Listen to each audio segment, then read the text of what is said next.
My name is Alexandra Chen, but everyone calls me Alex. For 3 years, I've worked as a receptionist at Elite Motors, Miami's most prestigious Ferrari dealership. But what my boss, Richard Sterling, never knew was that I was far more than just the woman who answered his phones. The morning everything changed started like any other. I arrived early at 7:30 a.m., the Miami sun already blazing against the gleaming rows of Ferraris worth more than most people's lifetime earnings. The dealership was a stunning piece of architecture, all glassed and sweeping curves, designed to showcase the multimillion-dollar inventory inside. I remember straightening my simple black blazer before unlocking the front doors, the familiar scent of leather and new car interiors greeting me. "Morning, Alex," called out Marco, our head mechanic, as he wheeled a Ferrari F8 Tributo into the service bay. "Any chance of getting those overtime forms processed today? The guys are asking about last month's holiday weekend." I grimaced, thinking of the stack of overtime requests sitting in Richard's inbox. "I'll try again at the morning meeting," I promised. The service team had worked through Memorial Day weekend to handle a special event, but Richard had been too busy to approve their extra pay for 3 weeks straight. What no one at Elite Motors knew, not Richard, not the sales team with their matching Rolexes, not even kind-hearted Marco, was that I had a very personal interest in seeing the dealership run properly. The truth was carefully hidden in layers of holding companies and real estate trusts. I owned the land the dealership sat on, all 5 acres of prime Miami commercial property. It had been my grandfather's last gift to me before he passed away 3 years ago. "Property is power, little one," he told me from his hospital bed, his voice weak but his eyes sharp as ever. "But knowledge, knowing when to reveal your power, that's everything." So I followed his advice. I took the receptionist position at Elite Motors to learn the business from the ground up, watching and waiting. I had an MBA from Wharton and enough family money to never work again. But grandfather had taught me the value of understanding every level of a business. And what I've learned about Richard Sterling over 3 years made my blood boil. The morning meeting started at 9 a.m. sharp in the dealership's glass-walled conference room. Richard swept in last, as usual, his custom Tom Ford suit perfectly pressed. "Let's make this quick," he announced, not bothering to sit down. "Sales numbers for last month were decent, but I know we can do better. Jenkins, your team needs to push the F8s harder. We got too many sitting on the lot." I cleared my throat softly. "Mr. Sterling, about the service team's overtime forms." "Not now, Alex," he cut me off without even looking my way. "Sir, they've been waiting 3 weeks, and legally." Richard turned then, his face twisting into that familiar smirk that made my hand tighten on my notebook. "Look, if you're so concerned about a few hours of overtime, maybe you should find a job more suited to your capabilities. Answering phones can't be that demanding." The conference room went silent. I could feel Marco tensing behind me, could see Jenkins and the other salespeople suddenly finding their phones fascinating.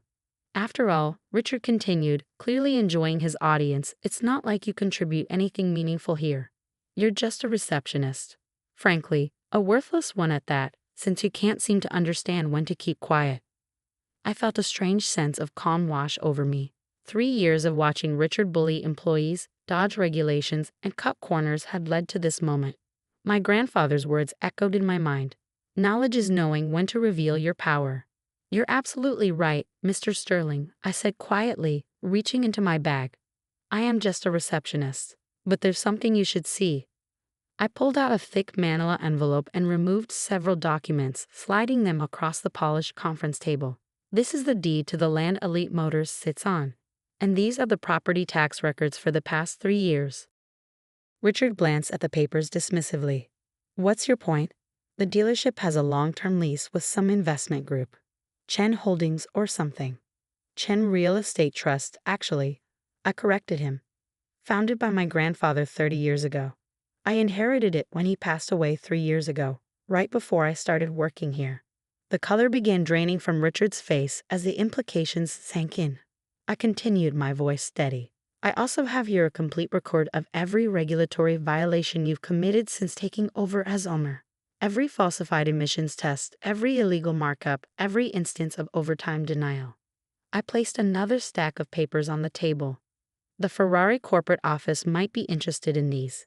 They take their brand reputation very seriously." Richard's face had gone from pale to flushed with anger. "You're bluffing. You can't." "I can." I cut him off. "And I will."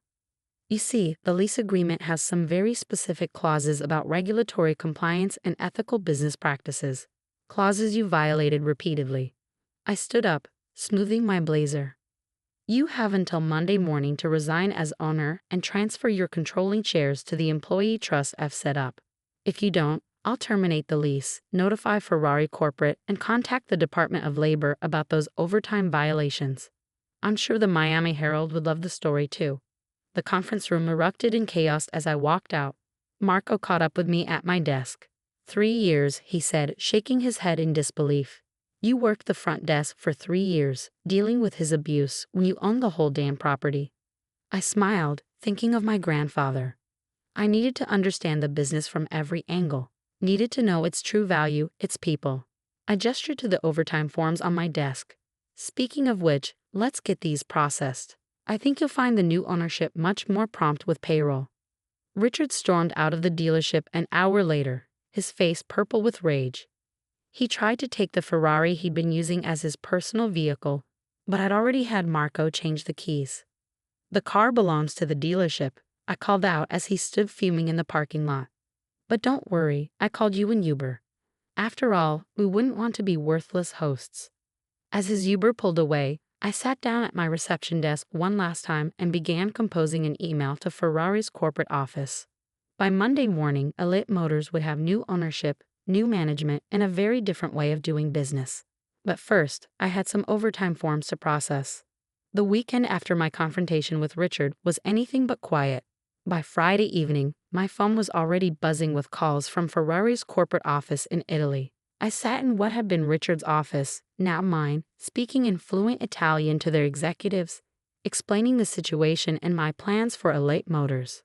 Ms. Chen, the Ferrari VP of North American Operations, said, switching to English, "We've been concerned about Sterling's management for some time, but had no concrete evidence. You say you have documentation?" "Complete records," I confirmed, looking at the files I'd meticulously gathered over 3 years, including evidence of unauthorized markups on limited edition models, falsified service records, and customer complaints that were buried. There was a pause on the line. "And you've worked as the receptionist?" I smiled, remembering my grandfather's words about learning a business from the ground up. "The best way to understand a company's true operations is from the front desk, sir. You see everything, hear everything, and most importantly, if you're patient, you can document everything." The VP chuckled. "Your grandfather taught you well. Chen Holdings has been a respected name in Asian business circles for decades. We would be very interested in maintaining our relationship with Elite Motors under your leadership." By Sunday night, everything was in motion. Richard, faced with a choice between a graceful exit or legal destruction, had signed over his controlling shares to the employee trust I'd established. His last act was a desperate email to the staff, trying to paint himself as a victim of corporate espionage. I forwarded it to our lawyers without comment. Monday morning, I arrived early as usual, but not to sit at the reception desk. Instead, I gathered the entire staff in the showroom before opening. 60 pairs of eyes watched me as I stood in front of our flagship Ferrari SF90 Stradale. "Many of you have questions," I began, "about what happened Friday and what happens next. Let me be clear. Elite Motors isn't just changing ownership, we're changing how we do business entirely." I gestured to Marco, our head mechanic. "First, all outstanding overtime has been processed. The checks will be in your accounts by noon." A cheer went up from the service team. "Additionally, we're implementing a new profit-sharing program. Every employee, from sales to service to support staff, will now have equity in the dealership's success." Jenkins, our top salesman, raised his hand. "Ms. Chen, Alex, what about our sales targets? The pressure under Mr. Sterling was unsustainable and unethical." I finished. "We're moving to a customer-focused model. No more pushing cars on people who can't afford them. No more hidden fees or markups. Ferrari chose us to represent their brand because of excellence, not exploitation." I could see the tension leaving people's shoulders, replaced by cautious hope. "But make no mistake," I continued, "I expect excellence from every person in this room. We will be the most prestigious, most ethical, and most successful Ferrari dealership in North America. Not by cutting corners, but by doing things right. The next few weeks were a whirlwind of changes. I brought in a consulting team to modernize our systems, implemented a new customer service protocol, and personally reviewed every active sale to ensure it met our new ethical standards. Some customers were surprised to receive refund checks for unauthorized markups, along with VIP invitations to our upcoming client appreciation event. The transformation wasn't without its challenges. 2 salespeople, unable to adapt to our new ethical standards, quit. A few of Richard's old friends in the luxury car world tried to spread rumors about us. But the results spoke for themselves. By the end of the first month, our customer satisfaction scores had skyrocketed. Our service department's efficiency improved by 40% now that they had proper staffing and resources. Sales actually increased. It turned out that treating customers with respect and transparency led to more referrals and repeat business. 6 weeks after the takeover, I was working late in my office when Marco knocked on the door. "Got a minute, boss?" he asked, holding a folder. "Always," I said, gesturing to a chair. "And please, it's still Alex." He sat down, shaking his head with a smile. "Still can't believe you spent 3 years answering phones and filing paperwork when you owned the whole place." "Best education I could have gotten," I replied. "I learned who the real heroes were, like a certain service team that stayed late every weekend to make sure customers' cars were perfect, even when they weren't getting paid overtime." Marco laughed. "About that, I wanted to show you something." He opened the folder, revealing service records. "Remember the SF90 that Richard could never figure out? The one with the intermittent electrical issue?" I nodded. It had been a source of constant customer complaints. "Well, with the new diagnostic equipment you approved and proper time to test it." He handed me the solution, neatly documented. "Fixed. Permanently." "Excellent work," I said, genuinely impressed. "Make sure the customer gets a detailed report and comp their next service as an apology for the wait." Marco stood to leave, then paused. "You know, the guys in service were talking. Richard used to say we were worthless grease monkeys. Called you worthless too. Funny how the worthless people turned out to be the ones who actually knew how to run this place right." After you left, I walked out to the showroom. The evening sun painted the Ferraris in shades of gold and crimson, their sleek lines reflecting the Miami sunset. On my grandfather's desk, now in my office, sat a framed photo of him standing in front of his first real estate acquisition. He was wearing overalls, having spent the day working alongside his maintenance crew. "Property is power," he'd always said. "But knowledge, knowing when to reveal your power, that's everything." I'd added my own lesson to his wisdom. True power isn't in humiliating others or proving your superiority. It's in building something meaningful, something that lifts everyone up. Elite Motors under Richard had been a monument to one man's ego. Now it was becoming something far more valuable. A business where excellence and ethics went hand in hand. Richard's worthless receptionist had turned out to be the owner he never saw coming. But more importantly, she turned his dealership into the success he could never achieve by valuing the very people he'd dismissed. The next morning, a familiar face appeared in the showroom. Richard's former assistant Lisa, who'd quit months ago after one too many verbal abuse incidents. "I heard things have changed," she said hesitantly. "That it's different now." I smiled, remembering how she'd always been kind to me when I was just the receptionist. "Very different. In fact, we're looking for a new customer relations manager, someone who knows our clients and understands the importance of treating people with respect." Her eyes widened. "Really? But I don't have a fancy degree or—" "You have something better," I cut in. "Experience, integrity, and first-hand knowledge of how not to treat people. When can you start?"